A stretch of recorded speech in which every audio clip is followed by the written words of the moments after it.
Antarctica, one of the most isolated places on Earth. It's the coldest, highest and windiest continent. Few animals can live in these frozen wastes. But that hasn't prevented people from trying to survive in these extreme conditions.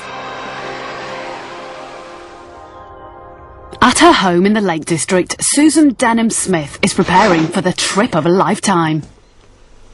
She's planning to be the first British woman to walk across Antarctica on her own, one of the most dangerous and arduous journeys imaginable. It's going to be very, very hard work. I've done a lot of cross-country running and marathon running. After you've done those sort of long distances, you're always looking for another challenge. Her training involves pulling a huge tyre across the fields. When I go across the ice, I'm going to have to take all my equipment and all my food and fuel to cook the food for 100 days with me. So the best way to practice is to simulate dragging a very heavy load behind you.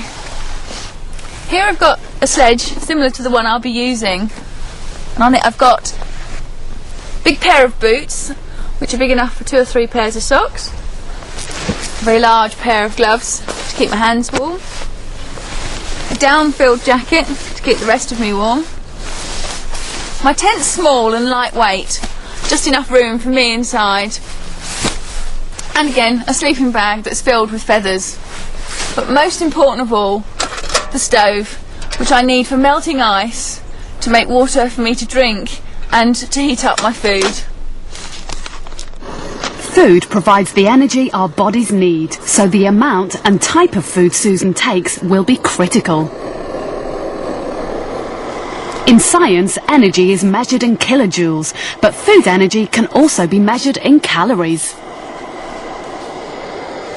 Based on her height, age and weight, Susan knows that she needs 2,000 calories a day just to keep her body functioning, to keep her heart beating, her blood flowing and her organs healthy. When she's pulling her sledge, she'll be using an extra 2,000 calories. To keep warm in the freezing conditions of Antarctica, she's going to use about 1,500 calories. For activities like cooking and putting up her tent, she needs a further 500. That makes a total of 6,000 calories of energy to be used every day. A huge amount of energy. So what type of food should she take?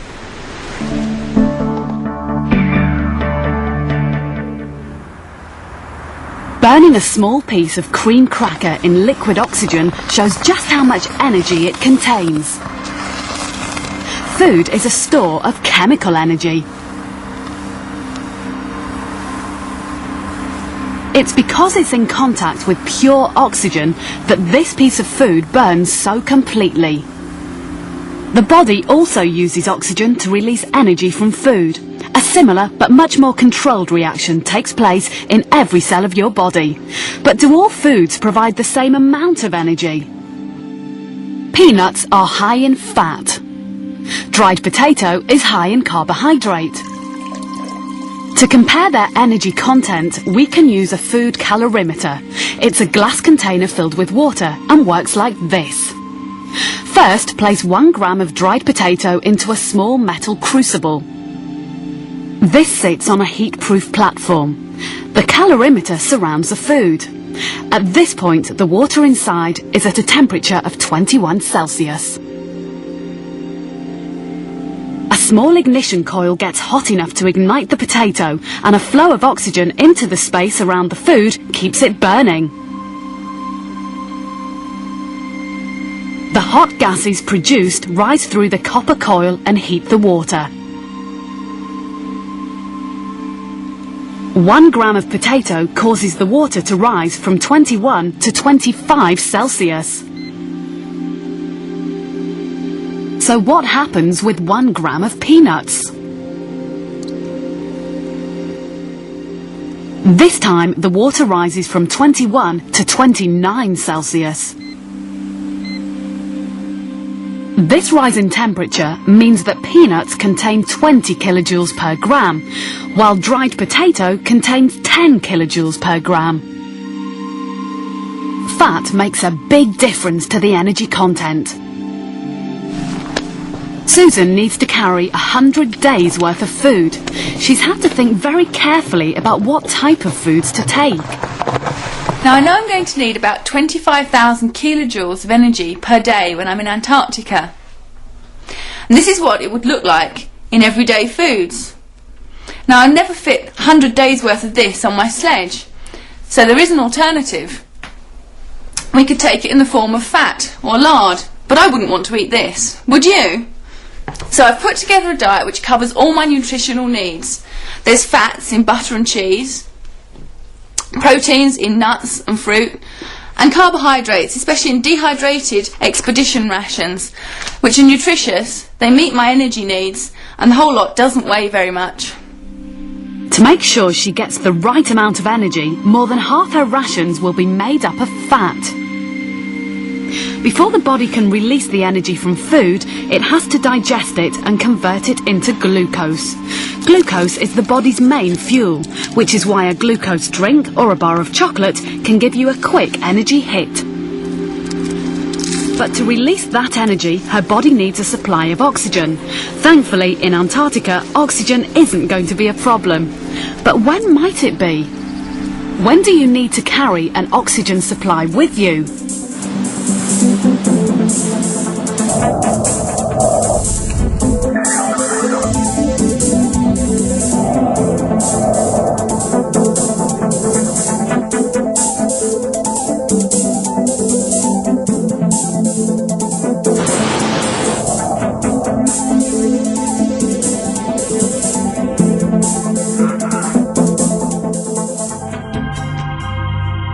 Oxygen enters the body through the air we breathe in. Inside the lungs, the oxygen comes into contact with blood vessels. Oxygen passes from the air in the lungs into the bloodstream and is picked up by red blood cells. The blood also transports glucose around the body. The blood carries oxygen and glucose to every cell. As the blood passes through tiny capillaries, the oxygen and glucose pass out into the surrounding cells. When the oxygen and glucose meet, they react chemically and slowly release energy. This is respiration. Glucose and oxygen react, releasing energy and producing carbon dioxide and water. A constant supply of glucose and oxygen is essential.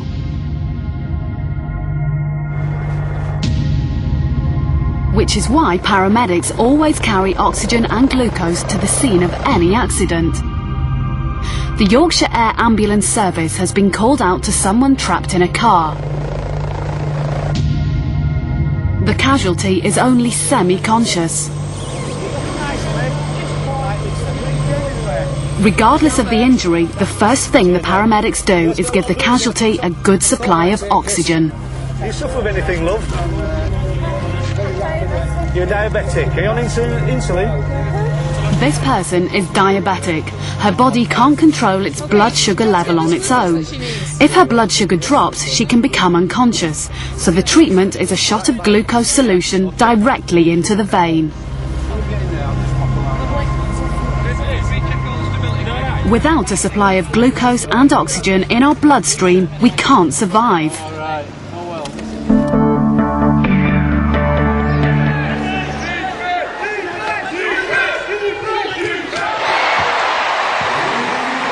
Adi Adepitan is a top wheelchair basketball player. He was in the British Paralympic team in Sydney. Respiration is important to everyone. When the oxygen in the air you breathe in and the glucose in food react in your cells, energy is released. The energy produced when these things react is used all over the body. But what happens to the carbon dioxide and the water from the respiration reaction? Come here. Well, the water ends up in the air you breathe out, and so does the carbon dioxide. It's an invisible gas and you can't see it, but sports scientists can measure it. Now this is Vicky, our sports scientist for the day. What's up? Now by comparing the air I breathe in with the air I breathe out, she can work out just how efficiently my body's working. And as an elite athlete, I need to get as much energy as possible from every breath I take in. First, she collects the air I breathe out in 1 minute while I sit here and chill out. And believe you me, this is the easy part of the test.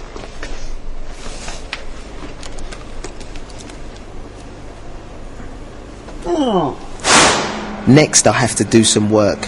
This is what's called a submaximal level of activity. Again, she collects the air I exhale in 1 minute.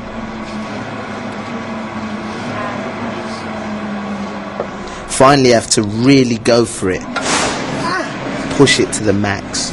Excellent. Keep working then, Addy. This is hard on my muscles. Eventually they're working so hard the oxygen can't get there quick enough, which causes a build-up of lactic acid, and that's when it hurts. Keep going, 2 seconds, keep going, and relax. I can only do this kind of exercise for a few minutes before I have to stop. Next, it's time for Vicky to analyse the contents of the bags. How does the air I breathe in compare with the air I breathe out? Air is a mixture of gases, normally 20.9% oxygen and 0.05% carbon dioxide. But once inside the body, it doesn't stay that way. At rest, the percentage of oxygen in the air Addy breathes out has dropped from 20.9 to 17.7%. His body is using oxygen, but the amount of carbon dioxide has risen from 0.05 to 2.5%. At a submax level of activity, the amount of oxygen Addy breathes out has fallen slightly, but the amount of carbon dioxide has risen to 3.6%. Now while Vicky's working out what all this means, take a look at what's happening inside the body. Carbon dioxide and water travel in the blood to the lungs. Here they pass into the lungs' airspace. The lungs allow gases to exchange. As carbon dioxide passes out of the blood, oxygen passes in. How did I do? Well, to compare your results, Finally, Vicky's calculated that the changes in the air that Addy breathes out means his body is working more efficiently. Yes, wicked. European Championships, here I come. The more energy you need, the higher the rate of respiration, the more fuel your body is using, which is why Addy and Susan will probably eat a lot more food than you or me. Different people have different needs. Take a pregnant woman, a couple of growing teenagers, a builder, an office worker, and an elderly woman. Which of these do you think requires the most amount of energy per day?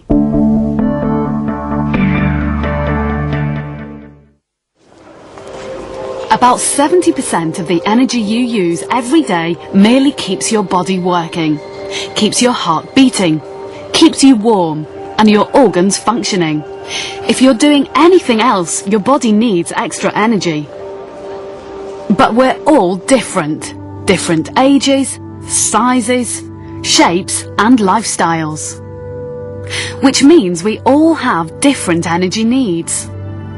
On average, males of a similar age and lifestyle tend to need more energy than females. Active manual workers need more than office workers. Not surprisingly, an elderly woman needs less energy than a growing teenager. Growing uses a lot of energy. So, who needs more energy here? A pregnant woman or a growing teenager? It's actually the teenage boy. Generally, the total amount of energy used in a day depends on how active you are. It's important to try and balance the amount of energy your body gains from your food with the amount of energy your body uses. If energy intake outweighs energy used, your body stores the surplus energy as fat. Mark Cullen used to be very overweight. This is him a couple of years ago when he first joined the Carnegie International Weight Loss Camp. Well, I've weighed 18 stone when I first went to the camp. It was really bad because I couldn't actually do anything. I couldn't run. I just couldn't do anything at all. The latest figures in the UK say that 1 in 3 children are overweight and 1 in 10 children are obese. That clearly has implications for medical risks.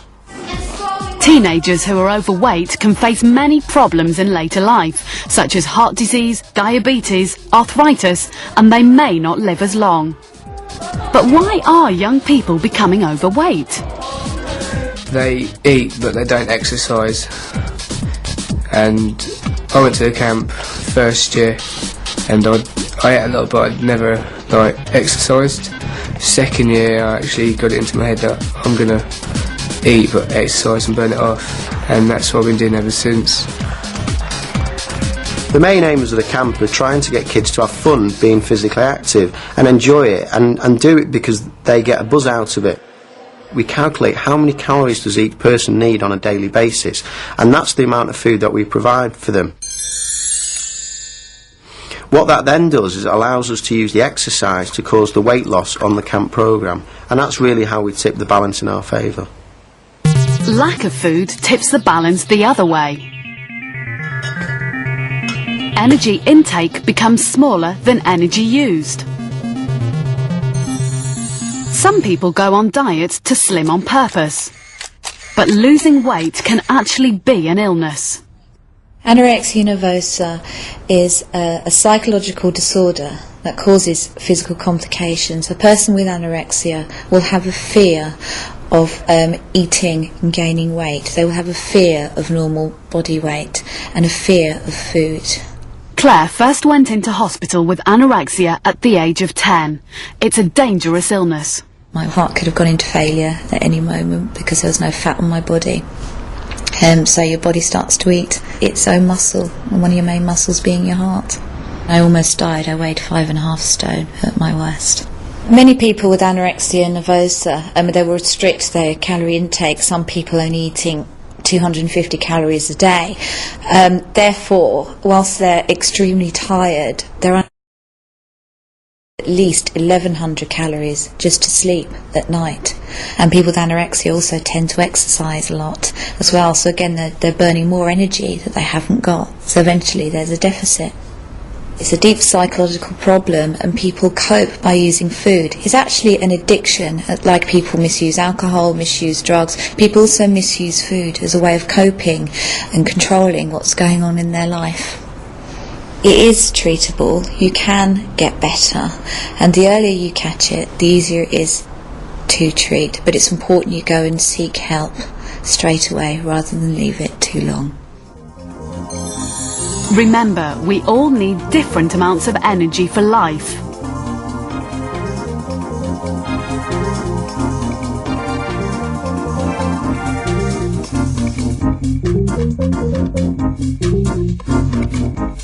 Are you getting your energy balance right?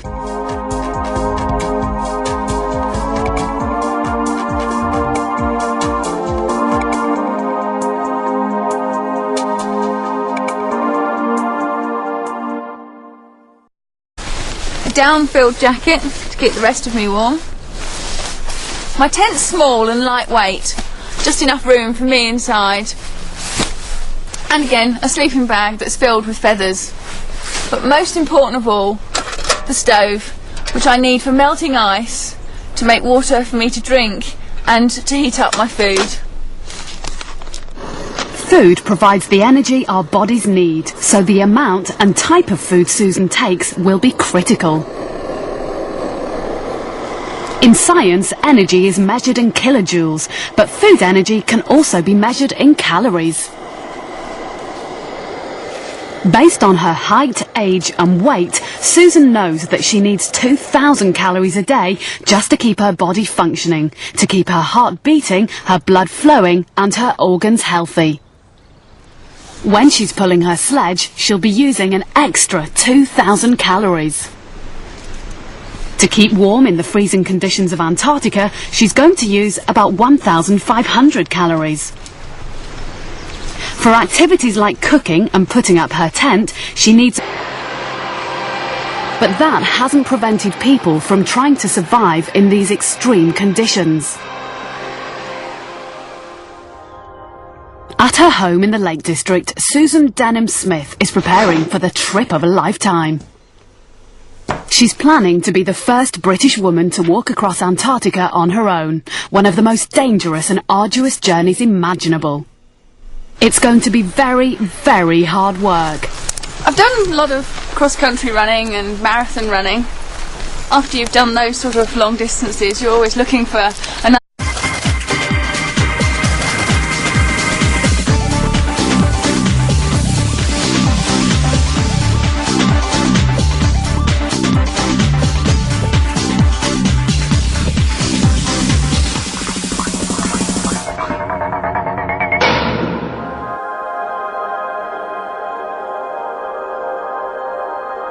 Antarctica, one of the most isolated places on Earth. It's the coldest, highest and windiest continent. Few animals can live in these frozen wastes. Another challenge. Her training involves pulling a huge tyre across the fields. When I go across the ice, I'm going to have to take all my equipment and all my food and fuel to cook the food for 100 days with me. So the best way to practice is to simulate dragging a very heavy load behind you. Here I've got a sledge similar to the one I'll be using, and on it I've got a big pair of boots which are big enough for 2 or 3 pairs of socks, a very large pair of gloves to keep my hands warm,